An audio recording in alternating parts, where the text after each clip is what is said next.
So here's some more laws of exponents. If we have a to the negative m, so this is a negative exponent, that's the same as 1 over a to m. So you see here we have negative m and here's positive m. So this negative makes it a fraction and this negative makes it become in the denominator. So for example, if I have 2 to the negative third power, or 5, because that looks more like a 5, then that's the same as saying 1 over 2 to the fifth.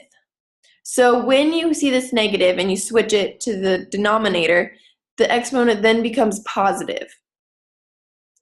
So for another example, if I have 3 to the negative 2, that's the same as saying 1 over 3 squared.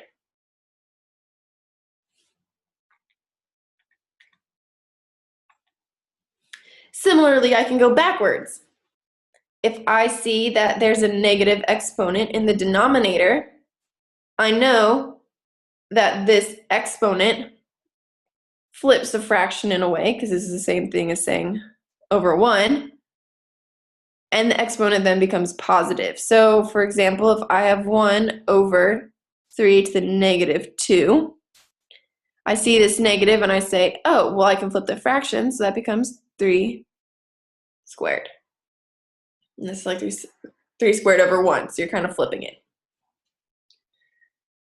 Again, I can have 1 over 10 to the negative 3. That's the same thing as saying 10 to the third. So whenever you see a negative exponent, you know that you can, in a sense, flip the fraction. You can flip that exponent. You can flip the exponential number. So if I see a regular a to the negative m, then I know this is like saying it's over 1, so that becomes 1 over a to the m. So when you see a negative, you can flip it to the denominator, but then the exponent becomes positive. Same thing with this. If I see a negative exponent in the denominator, I can flip the fraction, exponent becomes positive.